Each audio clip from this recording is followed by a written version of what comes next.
ഈ കുപ്പിയിൽ എന്താണെന്നറിയോ നിങ്ങക്ക്? വിഷം. ഒരു തുള്ളി അകത്ത് ചെന്നാ പിടഞ്ഞു വീണ് ചത്തുപോകുന്ന വിഷം. വിഷോ? അതെ, വിഷം തന്നെ. ഒരു ദിവസം നിങ്ങൾ ഈ ആധാരം ബലമായി പിടിച്ചോണ്ടുപോന്ന് എനിക്കറിയായിരുന്നു. അതുകൊണ്ട് ഇത് രജിസ്റ്റർ ചെയ്ത് കിട്ടിയ ഉടനെ തന്നെ ഈ വിഷം സംഘടിപ്പിച്ച് ഞാൻ അടുക്കളയിൽ ഒളിപ്പിച്ചു വെച്ചിരുന്നു. എന്തായാലും ഞാൻ ജീവിച്ചിരുന്നാലല്ലേ എന്നെ കൊണ്ട് ഒപ്പിടിച്ച് നിങ്ങൾക്ക് ലോൺ എടുക്കാൻ പറ്റുള്ളൂ. അപ്പോ നിങ്ങളുടെ മുന്നിൽ വെച്ച് മരിക്കുന്നതല്ലേ നല്ലത്?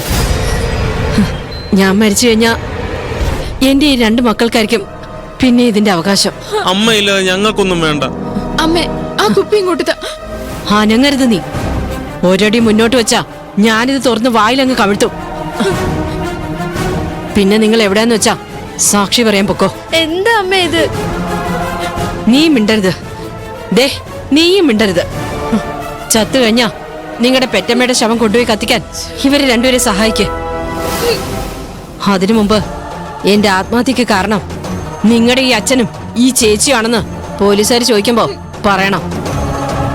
അത് മതി, അത് മാത്രം മതി. ഇനി ഇവരുടെ രണ്ടുപേരുടെയും ഭീഷണിക്ക് മുമ്പിൽ നിങ്ങൾ പറഞ്ഞില്ലെങ്കിലും സാരമില്ല. അതൊക്കെ അമ്മ എഴുതി വച്ചിട്ടുണ്ട്. അന്വേഷിക്കുന്നവരെ അതൊക്കെ കണ്ടെത്തിക്കോളും. അങ്ങനെയൊന്നും ഉണ്ടാവില്ല അമ്മേ. അമ്മയുടെ ഇഷ്ടത്തിന് വിപരീതമായി ഇവിടെ ഒന്നും നടക്കില്ല.